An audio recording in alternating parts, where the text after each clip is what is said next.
Foundations of Amateur Radio. In the early 1990s, when I was a broadcaster, I would come into the studio and prepare my show.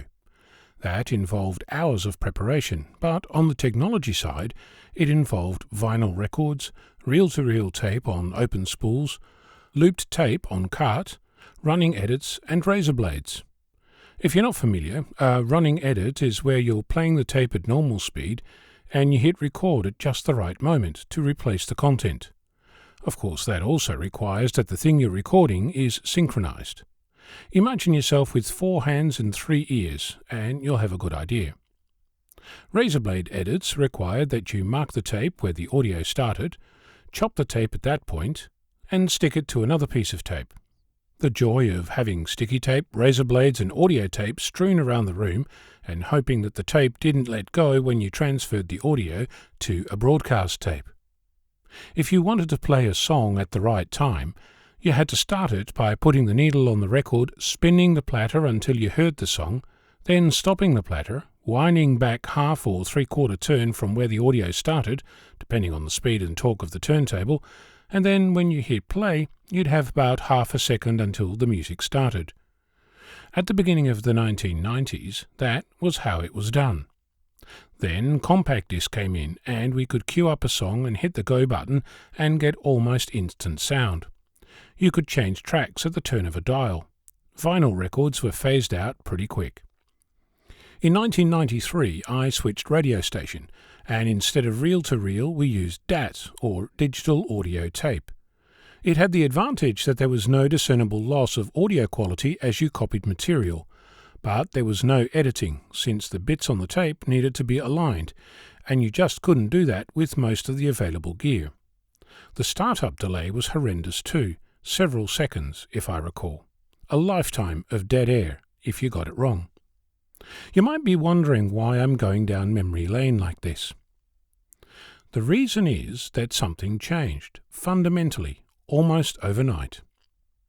In 1995, Microsoft launched Windows 95.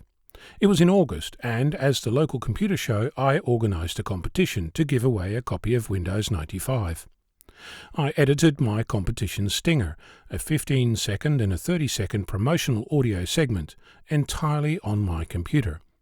Using Sound Edit 16 on my Macintosh computer, I could overlay tracks, add voiceovers, move soundtracks around, add dozens of tracks, change the left and right channel independently, amplify or delete specific beats, all things that were completely impossible using the gear in a radio station at the time.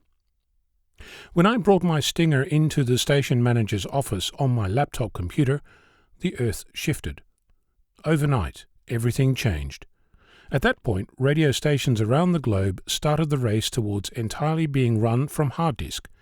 The digital revolution hit broadcast audio.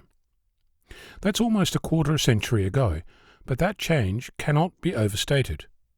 I think that in amateur radio, we're looking at the same kind of change, with the same level of impact.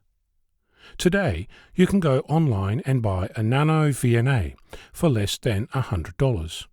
This device, a touchscreen-driven tool, allows you to measure electrical circuits. For example, you might connect an antenna and measure the impedance of that antenna. If you connect a reference antenna to the second port, you can even measure radiation patterns. Think about that for a moment. You can measure a radiation pattern. That means that there is something that radiates. Does that sound familiar? Perhaps like a transmitter? So this Nano VNA is essentially a transmitter and receiver in one box. Currently runs up to 900 MHz, but the next version is already in the works, and it's slated to manage 3.5 GHz for the same amount of money. So a 3.5 GHz transceiver for less than $100. If you look at the internals of a Nano VNA, you'll notice that it's got much of the same bits as a software-defined radio, because it is a software-defined radio. Thanks to modern integration at a component level, it has significantly less complexity than the early 1980s microcomputers I grew up with, like the Commodore VIC-20. Yes, I know, it's not quite a radio. There's different filtering, different software, no audio input or output for that matter, no Morse key.